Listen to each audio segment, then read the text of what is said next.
Hello and welcome to the podcast, people. Yes, welcome back. What's good? We're the Wise Monkeys podcast. And if you don't know, get to know all of that. All of that. You know. If you don't know, get to know. Today we're joined by our guest. Do you want to introduce yourself, bro? I can introduce myself. My name's Alexandros Sarafis. But today I'm a rapper. Today I'm a rapper. We'll start that way. We're going with Alex. We'll go with Alex. Yeah. Alright, cool. Before we get started, I just want to take a moment to remember our friend Kai, who was taken last week, and we just want to let everyone know how truly valued he was as a member of the Wise Monkeys community.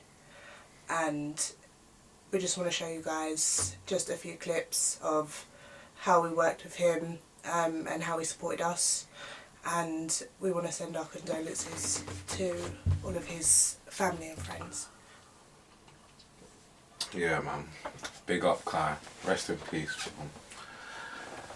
But we'll talk about Kai, I think, more in the future. But we just had to touch on that because we haven't done anything since that's happened. Yeah, but moving forward, Alex, welcome to the podcast. Thank you for having me, I appreciate it. Thank you for coming down, bro. I appreciate you coming. Of course. So, there's so much that I want to ask you. There is so much I want to ask you because you know I seen your thing ages ago. Is it? Yeah, man. Mad thing. I see my thing. Obviously my eyes are open. Yeah. I'm out here as well, man. Yeah.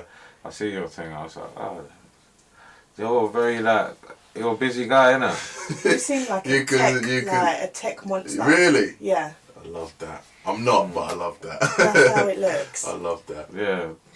Alright. Should we start with the music? Yeah, let's do it. How long have you been in this music game for? I started making music, like, you know what I mean, proper bedroom start about 10 or so years ago. Kind of just fell into it. It wasn't really anything that I was like planning on doing type of thing. Was doing it for fun for a couple years. Didn't really know what I was necessarily doing. Just kind of like enjoyed being in that space. You know what I mean? I enjoyed creating. It was nice to be around other musicians and that kind of thing. Was it like a social? I think so, yeah. Because type thing. Yeah, so I was playing basketball before that. That was like my life. That was what I was like doing. Alright, Marla. Yeah, but I got the typical athlete story. Okay. You know what I mean? Boom, boom. So I ended up having knee surgery, and just never really got back to kind of the same level that I was at. So it was just something that I needed something to do. Okay. You know what I mean? And I had a few friends that were musicians that kind of like invited me down to the studio, just kind of like seeing what it was like. So I did that, and it was cool, but it's nothing I always felt that I'd be like a fan of music. You know what I mean? As opposed to like a musician myself. But yeah, did it for a couple of years, just kind of like fun, whatever. And then I would say the following years after that, I was kind of like, I feel like I have something here, but I don't really know who I am as an artist. I don't really know the direction I want to go. So I was trying to like develop that, I guess, through my time at uni. Okay. And off the side of that, at the same time at uni, I started a media production company. Okay. What was you doing at uni? I was music management. Okay. So tied in. Yeah, that was basically what it was. I was spend a lot of time kind of in the music space. Outside of, Sorry, school. can I stop you quick? Just quickly. Tell me. The media production company. Yes. What's that called? Mavro Worldwide. Okay. Yeah. Okay. No, you're good. Going back, so you finished uni. Yeah, so whilst I was at uni kind of times, because I was in the music space, I was like, I don't really feel like I would benefit as much from a course that's like learning about how to make music. It was the business side of things that I kind of wanted more experience in. So I decided to do that, but part of my dissertation course was to like come up with a business idea, which is where the media production kind of like, I guess, formed. And that blew up, so I kind of stopped really making music for like 4 or 5 years until lockdown happened. Okay. And then, like everybody, I feel like, you have a lot of time to yourself, a lot of time to think. And I guess I kind of like had a revelation about like one, I missed music a lot, but Okay. secondly, kind of being like, rather than trying to search for who I am as an artist, like just be completely authentically me. So like, what's my name on my passport? Do you get what I mean? Yeah. Like there's no stage name. There's not. Do you know what I mean? And like, not shying away from making Greek music, not shying away from that side of my heritage. And then just locked in over that period, and then started releasing from like early last year, so like early 2021 really and truly was when I started releasing, and just been going. Was there anything specific, specific, yeah, or anyone specific that inspired you, that gave you that little push through lockdown to be like, all right, I'm doing this? Probably two people. So one of them, who's one of my producers now, a guy called Wizzy Wow. Okay. So yeah, me and him just formed like a really, really close, like almost family, you know what I mean, connection. Yeah. And he was kind of going through like almost like a rebrand himself. So we were just having a lot of conversations. But he's always been someone that's like just pushed anyone around us just to be themselves, do you know what I mean, and not shy away from certain aspects that they might not be confident in. So kind of like he was helping to kind of like push me down that kind of direction. And then aside from that was another friend of mine, a girl called Krista Lenny. She's also a singer as well. But during that time, you know, it was a lot of FaceTimes, but you know what I mean, we're building a friendship. And it was probably the first Greek person that I was like really, really close with in England. And I think that kind of also just helped me be like, nah, do you know what, I have a whole demographic of people which are like my people that I've just never really tapped into that space. Yeah, so I was like, man, this I feel like it's the time now, you know what I mean? Okay. So tell me a bit more about that, this whole tapping into the Greek side. Yeah. You are Greek. Yes, so my dad is Greek and my mum is St. Lucian and Polish. Okay. My Polish side is never really something I kind of had much of a connection with. But the Greek side, I'm fluent in Greek. Like I love everything about Greek culture. I spend a lot of time there. So it's almost weird that I didn't really kind of utilize that before. But I just don't think I was confident from a musician standpoint to really like create. And it weren't really, at least from the outside looking in, it wasn't really till the last like 4 or 5 years where like, especially Greek hip hop was really even I like... have no knowledge of that. Do you get what I'm saying? And now it's blowing up like crazy and they're like really talented artists, but at the time it was like commercial kind of like poppy rap. You know what I mean? And that was never really my bag. Yeah. But yeah, when I kind of made that decision and I was seeing that the kind of industry was kind of, you know what I mean, becoming a bit more receptive to like that type of thing, I was like, listen, it's something I need to tap into. I do speak Greek, so that's like a full advantage to me. And again, I feel like I'm doing myself a disservice if I'm not almost letting people know like this is who I am. And you also know like Greek people are very supportive as well. So like when they know and they believe in you, like they're on it, and I've seen that. They're very proud people, proud of their own. So I think you're definitely doing a great thing. I'm hoping so. I have a question though. What's your favourite Greek swear word? Putana. Putana. Oh. What's that mean? It's gotta be. It's like whore, like hoe. Hoe. Yeah. Yeah. I only know two. Malaka, do you know what I mean? Malaka. Yeah, Malaka. The other one is this Gibrevu. I know that one, but barely anyone uses it. I rarely ever hear that. We won't tell the viewers what that means. That one there. We'll put some subtitles in. Yeah, for real. Put translation. Alright. Yeah. What else did you want to ask? So, Alex, I heard in your music before, I've heard you talk about Nipsey Hussle and how he's your mentor. I would say so, yeah. I've got a friend who says the same thing. Yeah, man. But why do you think like that? There's a million reasons. I feel like I like music in general that like has a message, and that doesn't necessarily have to be like super preachy, you know what I mean, or like really conscious. But like just something that whoever's listening to it can take something away. And I feel like his music is full of gems, but it's presented in a way that's not like, I know everything and you guys should listen. It's just like, I'm just here giving you game on like things that I've experienced. Like if you can relate to it, then great. If you can't, also cool. But I like the way he held himself and presented himself as a man. Like it's nice to see that he was a family man. You know what I mean? His family came first. I really fuck with his mentality when it came to giving back to the community, owning your community. Do you know what I mean? All of those type of things I feel like really epitomise, in my opinion, what it is to be like a community and a cultural leader. And yeah, I feel like he's someone that we should kind of be looking at as one of those people. And I feel like he would have been globally recognised as that if, you know, he hadn't have passed. But at the same time, you know, I mean, his passing did kind of bring to light who he is. But, you know, I feel like there was a lot of like Dick Ridey kind of mentality as well. It's like people weren't, you know what I mean? People weren't really on him like that before he had passed. That happens though, doesn't it? When all the time. Great people pass and then it's like all of a sudden everyone knows how great this person was. Literally. Even though they should be known how great they are. Literally. And I think another message that I really liked that he kind of always put out there was like, especially nowadays, everyone talks about being independent. It's like, independence fucking difficult, you know what I mean?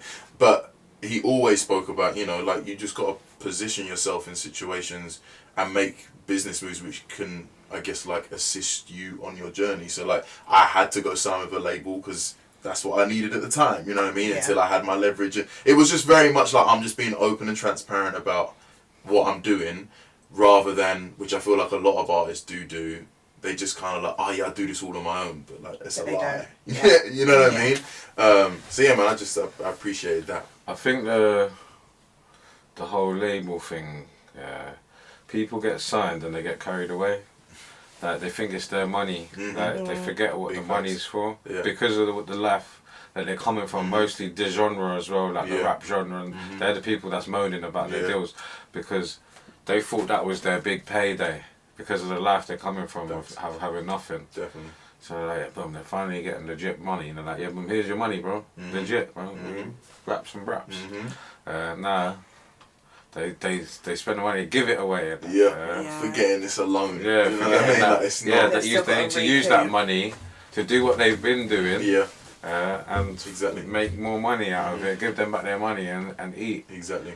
But it's just where they're coming from. Just like they're not used to having the money, so it's a difficult mentality to break out of as well. Do you know what I mean? Yes, it is. Like, and I think a lot of the time artists kind of feel like that getting a deal is the hard part. When it's really and truly, it's like once you have it. Yeah, man. You know what I mean? Being an artist that can say, "Oh, I've been in this game 10 years and I still am here." Because how many artists do we know that had one song they do something? It's just like qualifying for a mortgage or something. Yeah. Really? Like, so you don't think it's that hard? It's not a payout. It's not a wage. I don't think it's necessarily that it's not that hard to get a deal. I just think like the real hard work starts at that point. I feel like, you know, you're very much in control of your life before that. Now it's like you owe someone money, so like this is now really a job aside from like it being your life. It's like you need to maintain this because not only do you have people to pay back, but it's like now you got a team of people that are relying on you. You're responsible for all of these other things, and ultimately, like, a lot of people get signed and still no one really knows who they are. Do you know what I mean? So like you really now have to. You got to be more careful about potentially what you say, where you're around. Your brand is now more of a, you know, actually a brand. Do you know what I mean? So for me, it's just like the hard work really starts there. But that's not to say, you know, getting a deal is easy, because it's not either. You know what I mean? Did you have any difficulties? So I don't have a deal, and this is this is a lot of it's funny we're saying this, because this is sometimes the conversations that we have is a lot of, because I have the media company, I do a lot of these other things. The assumption kind of is that there is some sort of machine that is doing a lot of these things. Bro, but your thing looks like a machine. Honestly, we was looking at it the other day, and I was like clicking one thing, getting to the next thing, boom, to here. Once I hit the website, I stopped. I was like, nah, this is a different guy. I was like, this ain't the same person that's ordering at me. There's something else going on. There's something else going on behind the scenes I need to know about. That. Honestly, not man. Like, it's just been a lot of hard work. Like, to be real, and like some key friendships and relationships that I've managed to build that have kind of like, given me some sound advice or helped. But like, the majority of the shit is me. It's you. What I mean? So let's talk about Mavro, man. Yeah. When did this start? And how did it start? Yeah, so Mavro, back to uni, it was basically the idea behind the kind of dissertation project was just to come up with some sort of business idea which in some sort of way could be embedded in the music industry. At the time, since I was like 16, so at that time it was probably like 5 or 6 years, I was travelling back and forth to the States every year. Just like trying to network, trying to meet new people, performing, whatever. And it wasn't a case where the first year I went out, I didn't know anyone. It was just, I saved up enough money to like take a flight and like have a place to stay for like the summertime and just went type of shit. Okay. And then, every year you go, you revisit those relationships and they kind of build. But I remember I was sitting down with one of my friends out there, a guy called Henry, who's like a product manager, so he works a lot in like different labels. And I just kind of asked him, like, out of curiosity, how do labels go about finding freelancers for content? Thinking there's like a database of people or there's something. Okay, like some agency. What I mean? Something like that. But he was like, nah, man, we all sit in the office and be like, yo, do you know anybody? Like, and I felt like that was really weird for companies that were so huge. So I said to him, like, yo, if I could like put a collective of creatives together and I guess like streamline your process, would that basically make it easier for you? And he was like, yeah. So I went back, kind of like got a collective of people together. Yeah. Put like a basic little like business plan kind of thing together, and then hollered him literally the summer that uni ended. Just saying like, yo, I have some people, there's not much that I can kind of show you in terms of like what we can do because everyone's new, but like if you have some opportunities, let me know. And over that summer period, he just started working at Rock Nation. And so like that was that. And then he just hit me one time being like, yo, I have a potential opportunity for you, like doing some animations. And at the time, we'd never made an animation in our life, but like, it's Rock Nation, do you know what I mean? We're gonna have to try and make it work. So they hit us up. It was for some like artist called like Toby Randall, who, no idea where he's at now, but he was like a 13-year-old like YouTube sensation at the time. Okay. So we were working on this animation for like literally a day. So that entire day was just spent on us YouTubing because we had no idea what we were doing. And then he hits us back and was like, "Yo, forget that. There's a project for a female rapper called Rhapsody, who at the time I didn't know who she was, but she has a song featuring Busta Rhymes. Like, can you guys do like a 30-second kind of like clip?" So I'm like, fuck yeah, like we'll give it a try type of shit. So it took us like 2 weeks to make this 30-second animation.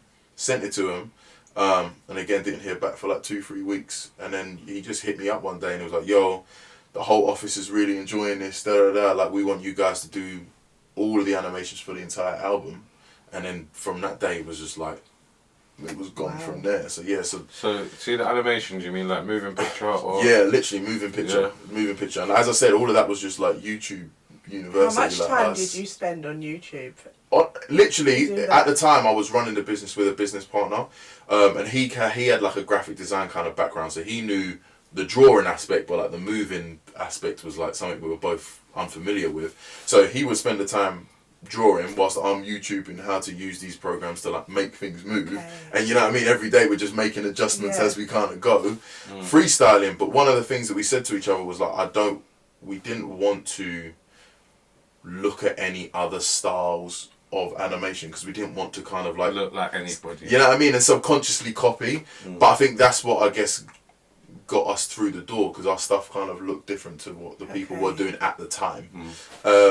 But yeah, once we kind of like got on board with that, you know, now it being a project that Rock Nation is working on, all the marketing teams are like, "Oh, who did that?" So now you start working with these artists and that artist, and then other labels start realising, and that just like took over our lives really for like 2-3 years, and then we opened up like a creative hub, like a recording studio, podcast space, film space type of thing in Surrey Keys, early 2019, and then we've been running kind of like both. Okay, so is that where all your podcasts are filmed? That's everything, yeah. All my content that anytime you see me in a recording studio, for the most part, it's there. Any podcast stuff is there.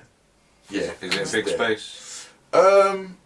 It's not huge. We've just like made it work for like what we need type of thing. Yeah, that's like here, isn't it? Yeah, do you know what I mean? Like you do what you got to do, but like it's a decent, you know what I mean? It's a decent space.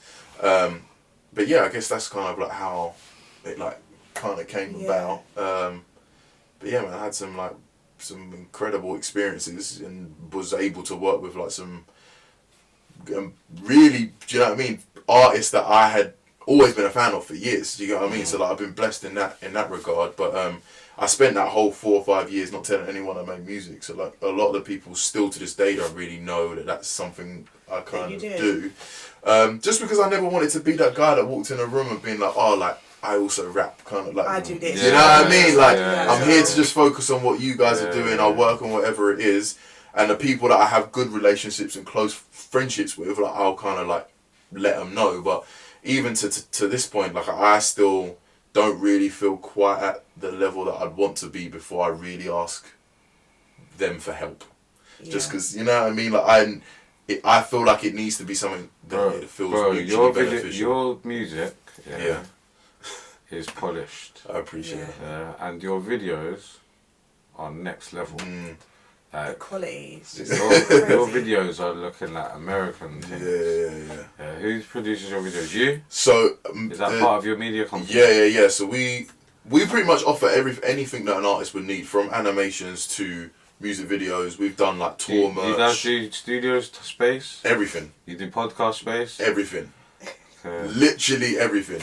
Everything. Worldwide. Literally everything. So yeah, with the videos, it's something we do offer, and of course my team then works on my stuff. But a guy, Maximilian Hofgartner, me and him like co-direct all the projects that you see, but he's the one that films, and then he does the lion's share of the editing, and then we kind of share like notes from them onwards for like at least for 2022's releases and this year's. Prior to that was just a variety of different people kind of on my team, because we were, it was more earlier in our kind of journey, so we're all kind of still learning. But man, like Max really, he knows what he's doing, you know what I mean, and like me and him work really well together. He understands my vision, and we kind of like let each other work, you know what I mean. No one really encroaches on like what we both can do, so it just works. But going back to what you're saying, I think for me it's more so, you know what the game is like, man. Like numbers mean something to you. Get what I mean? Cool. Let's talk about numbers. Let's talk about it. Last year you had over 100,000 streams on Spotify. Yes. What are you saying, bro? How does it feel to hit that benchmark, that milestone? To be honest, I don't really like. I try to not really think about it too much. To be honest with you, I think for me, one thing I guess I've clocked in regards to like this, it's easy to run numbers, and you never know where numbers are coming from. So it's very hard to distinguish how much numbers are organic, how much they've come from paid this, or do you know what I mean? So like streams is not really something I'm like, it's nice, do you know what I mean? Don't get it twisted, I appreciate it, but is it organic though? Yeah, for me, like I've obviously everyone does paid adverts, do you know what I mean? And like, you know what I mean, that's part of it, but it's never been, I've never paid for like botted playlists or like, you know what I mean, things like that. Let me tell you something, a conversation I was having in my uni the other day. Someone tried to pop me down and told, like, one of my lecturers tried to tell me it couldn't be done, but I know he's chatting shit, because they work with Spotify and shit like that. But is it that what couldn't be done? Listen to this. I done some maths the other day. To make £1,000 from monthly streams, to make £1,000 a month from streams, you'd need to be streaming 300,000 streams a month. 300,000 to 350,000. Now, if you went and got a phone from China or something that cost you £50 or something or less, downloaded Spotify, got your track, put your track, I can make the music in here right now, put it on Spotify, got a £10 paid account, you don't even have to get a paid account, but put £10 towards it, pay the account, and put the track on repeat. Within 1 month, you can stream that track 14,400 times. Yeah, that's a 3-minute track, 24 hours a day. If you now go and get 20 phones now, you're making 288,000 streams a month, which is nearly 300. You only need one more. But forget the monthly. By the end of the year, you've got more than nearly 2 million streams, or I think more than 2 million streams in a year.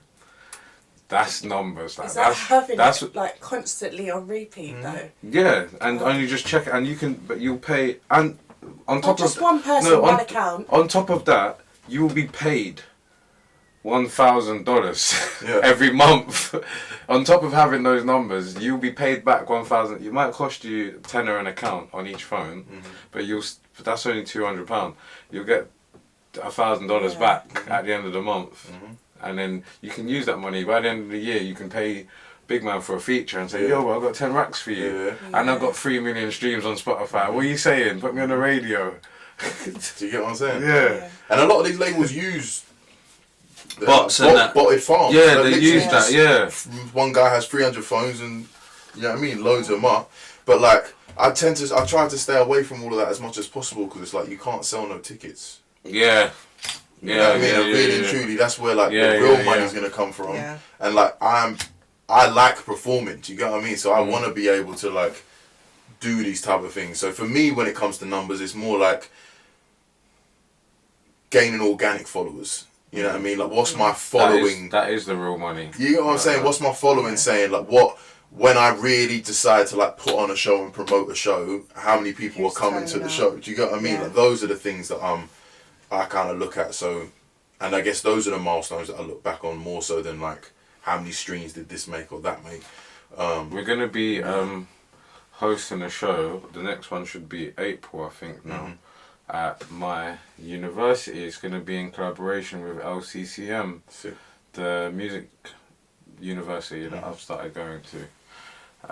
They've got all the equipment that you can imagine. I can imagine. And basically they're allowing me to use the venue, the space for free. It takes a load off of the back of the stuff that I've been doing in the past, you know what I'm saying? And that's where, and there's the community there as well. The fact that it's a music-based university, it's like High School Musical. Everybody there is a singer, a rapper, producer, drummer, drummer, saxophone, everybody. Like, they look at me and I'm like, I don't even make music. I'm just here. I'm trying to make a music channel. I'm trying to make a channel. That's what I'm doing. But that's where we're going to be at, and I'd like you to come down, man. Bro, I'm with it, man. Whatever. You just tell me the date, tell me the time, and I'm there, bro. Yeah, bro. I'm waiting for a couple of things to confirm. Then we'll put the shortlist together. You know, it's hand-picked artists only. Dope stuff. Selected, man. A couple people have stepped through the ropes in the past. I'm not gonna lie.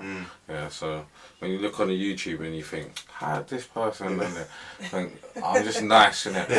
I'm just too nice. Sometimes I think I can't not post, man. But I don't want to sometimes. You know what? Saying that, a couple people's things come down, man. Fuck it, man.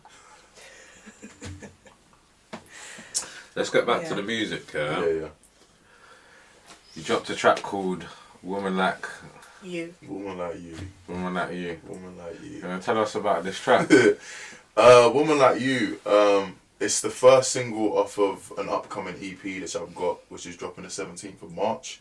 The whole EP itself is it's called With You, I Am Me. It's all about just like love and like relationship dynamics and like those type of things. But I like to say I'm touching on topics which aren't. You didn't want to make the Valentine's Day. Do you know what it was like? One, I know a million people dropping on Valentine's. So that's you're just gonna get lost. So you just get lost in that, and But there's also another 10 million people looking for a Valentine's track. This is also true. Fam. But mine, it came out the Friday of Yeah. that Valentine's week. You know what I'm Yeah. saying? But no, man, I had a 4-week cycle. Basically, it was supposed to come out on the 10th of February. So like a few days before Valentine's. Oh yeah. But I had some issues with distribution for my previous single, so I had to push that back 2 weeks. So it was a timing thing, really and truly. But yeah, the song itself, "Woman Like You," basically it's just me paying like homage to just like women in general. Do you know what I mean? But like the ways that I guess in the ways that I see them, and I feel like. You know what I mean? I see the video. Yeah, bro. man, Yeah. the abilities. I see the video, bro. What's that Drake video when he's getting married to like 100 women? Yeah, that song cool. That's what remind me of. I see all the different flavors and that. It was important for us to do that, man. It was like I wanted the song itself is like, as I said, it's like a homage to women, but I didn't want it to be in like a degrading or like sexualized way. Do you know what I mean? Man. It's like. Yeah. Women are like beautiful people. Bro, it was sexy though. And I'm glad we did, man. And like, that's why it was also important to showcase, you know what I mean, the flavors. Do you get what I'm saying? Because it's like, I didn't want any one person to look at the video and be like, it's talking not about me. This person or those people. It's just like women. Yeah. You know what I mean? In general. So like even me being in the video, it's like I'm trying not to interact with the girls too much because it's not about. Do you get what I mean? It's just like I'm just here, but it's all about you guys. So I'm just kind of narrating this type of situation. Your videos are sick, bro. No, I did get it that it's like celebrating women. I'm glad. But I did want to ask you: is it inspired by a specific woman? It is inspired by a specific. Yeah, okay. Does she look like someone? Does she know? Yeah, she does know. She does. She does know. So no, the project, for the most part, is about one particular person or kind of like things I learned from being in that relationship, alongside just like thoughts that I've had as a man and being in relationships and how we kind of deal with those emotionally and like what I mean, and things that can be difficult. But yeah, no, that one particular song was like about her. But again, it was strategic. I strategically wrote it in a way that it's like anyone is saying it to anybody. You know what I mean? Rather than being like specific things that are like only she would know type of thing. It's just like like she has all these qualities that I feel like any woman that has that quality is amazing type of thing. I like so she knows that it's about her. She knows. Oh, that's cute. Was she like okay with it? And I mean, I feel like it's one of them songs that you can't really have a problem with what necessarily anything I'm saying, but I think as much as she tries to like keep a blank face, I think she deep down it's a nice feeling. Do you get what I mean? But yeah, man, that's nice as well, because not many people will be as honest and say, do you know what, it is inspired by someone that I know or have loved or have been involved with. I think that a lot of the time is something that's kind of like wrong with. I mean, wrong's maybe a strong word, but like that I don't necessarily agree with when it comes to like the hip hop space, particularly for men. Is like we're not really that vulnerable. We're not trying to be actually vulnerable and open, or like we don't want to ever kind of admit to being hurt or to have truly loved somebody, or like, you know what I mean? It's all kind of like surface level shit, and it's just like, it's in my mind, it's bullshit. Like, we've all been in love. Do you know what I mean? Like, even the hardest man has been in that situation, and it don't make you soft by admitting that or talking about these things. I think traditionally though, that can be like the downfall of somebody's. It can show signs of the downfall of their hip hop career where they're trying to change maybe because that thing's not working, what they was doing before. Or like maybe people don't choose to do that in the height of their thing. Yeah. But nowadays they do though. Because that's what I mean. It's definitely nowadays Drake helps. Yeah, or like, you know what I mean? Or like Pop Smoke. Yeah. When he started getting up, now he's talking about girls instead of talking about drilling. Yeah. And I think back in the day, it was almost like if you're gonna do that, it had to sound really poppy. Whereas now it's like it can still sound bad, innit? Yeah, you know what I mean. It can still have that grittiness to it, but like you know who helped us out with that? It was like Megan and Cardi and that. Do you think so? Yeah, man. I'm telling you, because they give the man them leverage now to be able to say things like a bit more like.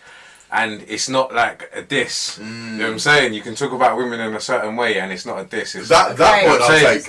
That point yeah. I'll take. That you can be a bit harder about talking about things, and it not be directly insulting. Yeah, yes. Because I want a bad bitch. Yeah, you know what I'm saying? Yeah. But before you couldn't really say that. No, I agree with that. That part I'll take. But I definitely Drake was the king of like talking about emotions and like you know what I mean, and just. Yeah, just being a bit soft. Yeah, man, that's what I'm saying. Because everyone has that side of them. Do you get what I mean? And I don't think it's something that's really like highlighted too much in like the hip hop space, especially not in the UK. In the UK, no. So yeah, that was basically behind what was the kind of like concept behind that song. Okay, let's go on to the track, Black Benz. Mm-hmm. Yeah, this is your latest one, right?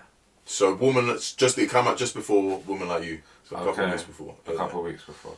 Okay. Black Benz. Yes. The video. You got a big Black Benz there.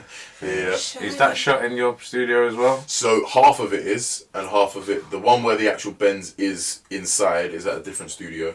But all of the smaller kind of like sub scenes are all done at the strip scene, the mirror scene. What kind of camera do you use, if you don't mind me asking? So we were using a Blackmagic Pocket 4K for that one. One thing I have to give mad props to our team is like we're able to do a lot for a lot less than what people would assume. You man can do it with a phone and that. Yeah, I mean, like it's just you be running around. Yeah. Like they really know what they're doing. Yeah. You get what I mean? So it's not really run and gun. It's like they know their camera's inside out, or they know exactly how they want the shot, or we know exactly how we want to light it, and those type of things, which like massively helps in regards to like, you know what I mean, putting something together super quality. But how long did it take to shoot that video? We did that in 2 days. So it was one full day in the bigger studio with the car and like the spotlight scene and like all of those type of things, and then we did all of the other scenes at my studio the previous day. So that was our first 2 day shoot. Everything else. Yeah, man, we gotta talk, bro. Ready, bro. For real. We gotta talk, man. Seriously. Like, I don't even rap, bro. Yeah. I need one of them videos. Yeah, hell yeah. Seriously, bro. So you said you have an EP coming? Yes, 17th of March. Based around love, relationships. What, so Black Benz ain't on the EP? Black Benz is not on the EP. It's a single that might be on another project that comes out later in the year, but it's not on the first one. Okay. It's not on the first one. You gonna drop a freestyle on this channel? Is that what you guys are looking for? I think you should. You reckon? Yeah. You don't know. I reckon you could put people under pressure, like, right, like, look what he did. Is it? Yeah, I'll let you edit the video and everything. We could do that, yeah, man. I'm with it. If you guys want to you want to start a Wise Monkeys, you know what I'm saying? Mavro collab. Yeah, some sort of like Listen, platform. we can definitely talk. Yeah, man, definitely talk, man. Sure, because everything that I'm doing right now at uni, I've got like access to this whole pool, like what you had. I've got access to all this equipment and all these people. That's all what they want to do. Yeah, you know what I'm saying, but this is what I've been doing anyway. Yeah, but you need to utilize it. Yeah, whilst you got it, for real. Yeah, for real. And I'm going to. Yeah, I'm going to. Seriously. Like I said, the next event that we hold is going to be there, and from there we move. And then we move, and I'm meeting a lot of people, making a lot of friends over there. Well, I wanted to get back to Black Benz now. Yeah. Do you want to tell me about the context of that song? And I know you did an interview about it before, yeah. So, and you've been here, but for us.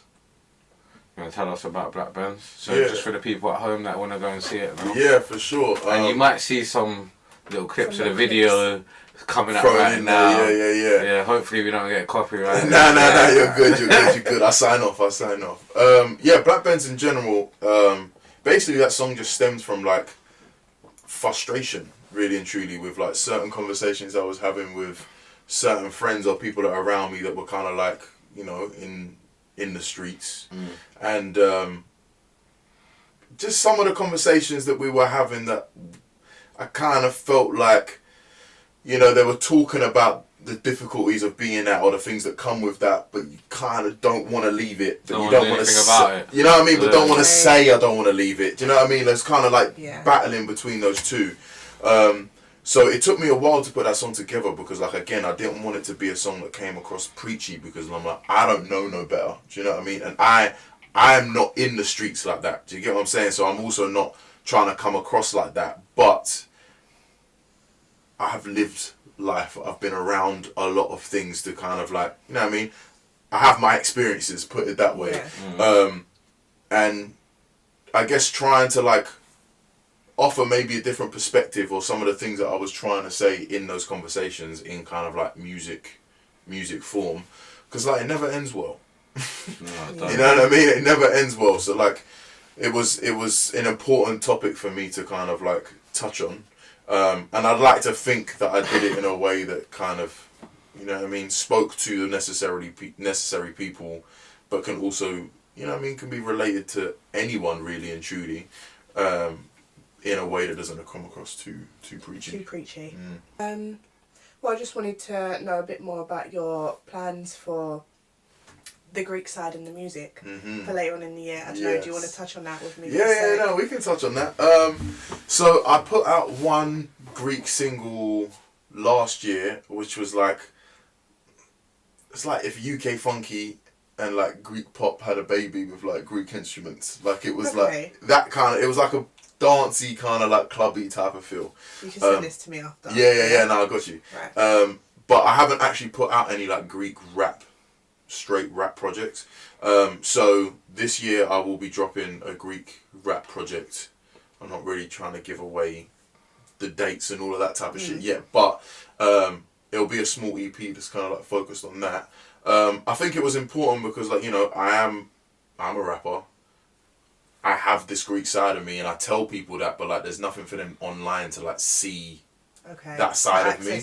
Do you get what I mean? So I was like, okay, cool. I need to put a project together, but I don't want it to just be kind of like, you know, the stereotypical kind of like hip hop that you're used to hearing in Greece, trap beats, just with Greek lyrics. It's like, how can I incorporate what I'm doing and my sound now, but, you know what I mean, spitting Greek, or like certain songs are Greek and English, or there's a bit of mixture of both or whatever. So I mean, I'm definitely intrigued to kind of like hear how it's perceived. I'm very interested to see what's going on with that. I can definitely play you guys some bits. We're actually shooting, I know this probably will be out after this, but this weekend we're shooting the first single off of that project, so I'm super excited for that. And then in end of March we're going out to Athens to shoot another 2 music videos for that project, so it's gonna be, I'm excited, man. For keep us posted, keep us updated. 1000%. If you're watching this and you're Greek, follow Alex. Hell yeah. We've got to draw the Greeks in. Yes, we do, definitely. But everybody follow Alex. Everyone. And subscribe to Wise Monkeys Media. Yes. If you ain't already subscribed, if you made it this far, thank you for sticking with us. As they say. Definitely. And subscribe to the channel, it really helps. Yeah, man. Help us get to 1,000 subscribers, and then we'll start getting a little bit of money in that, I think. Thank you for coming through, Alex. I appreciate it, man. Thank you. If you want to find Alex, you're going to see some links in the description. You're going to find his music. You're going to find his website. Yes. And his Instagram. Everything. You're going to find our links in the description. This is the Wise Monkeys. If you don't know, get to know. Get to know. Bow.